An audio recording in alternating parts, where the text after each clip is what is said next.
The city beautiful नाम से मशहूर चंडीगढ़ फिर से चर्चा में है। खबरें हैं कि केंद्र सरकार यहां का एडमिनिस्ट्रेशन सीधे अपने हाथों में लेने की योजना बना रही है। संसद का विंटर सेशन जो 1 दिसंबर से शुरू हो रहा है, उसमें केंद्र सरकार चंडीगढ़ को संविधान के अनुच्छेद 240 में शामिल कर चंडीगढ़ पर केंद्र पूरी तरह से अपना शासन करना चाहती है और यहाँ लेफ्टिनेंट गवर्नर तैनात करने की योजना भी बना रही है।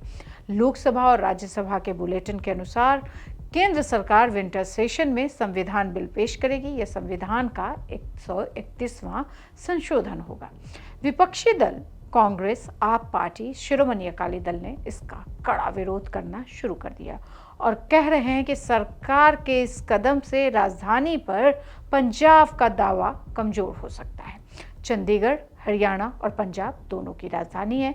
अगर यह बिल संशोधन हो जाता है तो चंडीगढ़ भी उन केंद्र शासित प्रदेशों में शामिल हो जाएगा जहां विधानसभा नहीं है। विपक्षी पार्टी के लगातार हो रहे विरोध को देखते हुए केंद्र सरकार ने साफ कर दिया है कि फिलहाल ऐसा कोई प्रस्ताव नहीं है।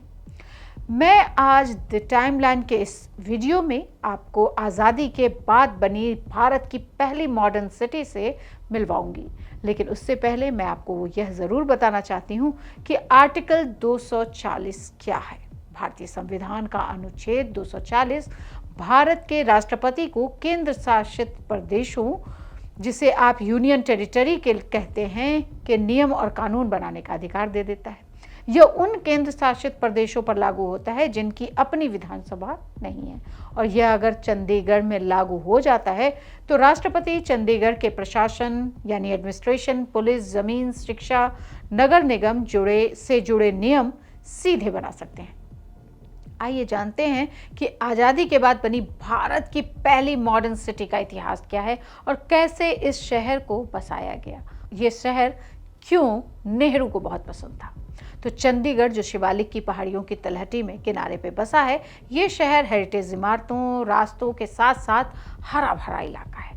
यहाँ चौड़ी चौड़ी सड़कें हैं। चंडीगढ़ का इतिहास भी 8000 साल से भी पुराना है। इसे सिंधु घाटी और हड़प्पा सभ्यता से जोड़ा जाता है। भारत का विभाजन 1947 में जब हुआ तब लाहौर पाकिस्तान के हिस्से में चला गया।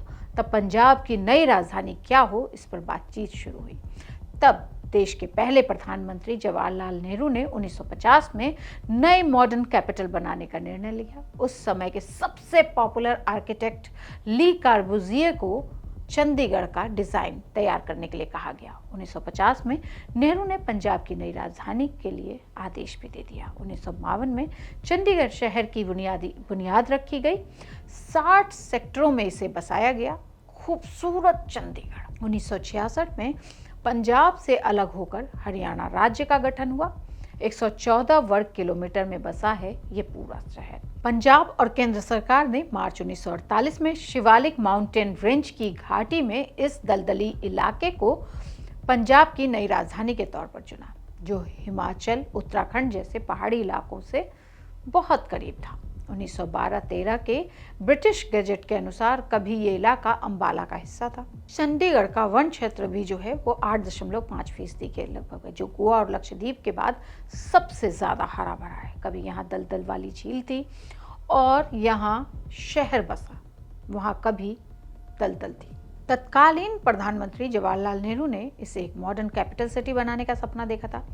पहले अमेरिका के जो आर्किटेक्ट थे अल्बर्ट मेयर और उनके फ्रेंड पोलैंड के आर्किटेक्ट मैथ्यू नोविकी का इसके मास्टर प्लान का जिम्मा सौंपा गया, लेकिन नोविकी जो है वो प्लेन क्रैश में उनकी निधन हो गई। मेयर ने फिर ज़्यादा दिलचस्पी इसमें नहीं दिखाई। नेहरू के आदेश पर प्रोजेक्ट के चीफ इंजीनियर पीएल वर्मा ने नए आर्किटेक्ट की तलाश शुरू की। स्विट्जरलैंड मूल के फ्रांसीसी आर्किटेक्ट कॉर्बुज़िए को इसका काम सौंपा गया। कॉर्बुज़िए भी इतने इंटरेस्टेड थे कि 40,000 पाउंड की नौकरी छोड़कर वो भारत आ गए और अपने पूरे टीम को लेके वो चले आए और उस समय भारत ने उनको महज 3,000 पाउंड का वेतन दिया। आर्किटेक्ट पियरे जेनरे भी इसी कोर कमेटी के हिस्सा थे। कॉर्बुज़िए की काबिलियत ही थी कि 7 देशों में उनके 17 प्रोजेक्ट जो यूनेस्को वर्ल्ड हेरिटेज की लिस्ट में थे, ली कार्बुजिए ने चंडीगढ़ को 60 सेक्टरों में बसाया और इसको ह्यूमन बॉडी का आकार दिया, यानी कि मास्टर प्लान में सेक्टर 1 को सिर, सेक्टर 17 को दिल, फेफड़ों के तौर पर ज़्यादा हरे भरे लीजर वैली वाले इलाके रखे गए।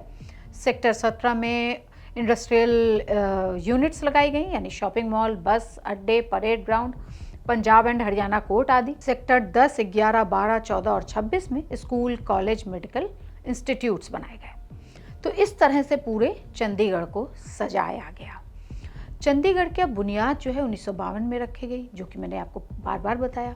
पंजाब से अलग हरियाणा राज्य के गठन के वक्त चंडीगढ़ को लेकर विवाद भी हुआ, तो 1 नवंबर 1966 को केंद्र शासित प्रदेश का दर्जा दिया गया। इसे दोनों प्रदेश की राजधानी बनाई गई। पंजाब को 7 अक्टूबर 1953 को उसकी नई राजधानी चंडीगढ़ के तौर पर देखा गया मिली, लेकिन तब तक उसका नाम तय नहीं था। स्थापना दिवस समारोह में शामिल होने के लिए भारत के राष्ट्रपति राजेंद्र प्रसाद वहां पहुंचे। कालका राजमार्ग पर बने वो पौराणिक मंदिर चंडी माता के मंदिर पहुंचे। पुजारी से पूछा तो पुजारी ने चंडी माता के नाम पर इसे चंडीगढ़ रेलवे स्टेशन भी था, तो उन्होंने उसी नाम पे चंडीगढ़ का नाम भी रख दिया। तो 1 नवंबर 1966 को इसे केंद्र शासित प्रदेश का दर्जा भी मिला और नया नाम भी मिला।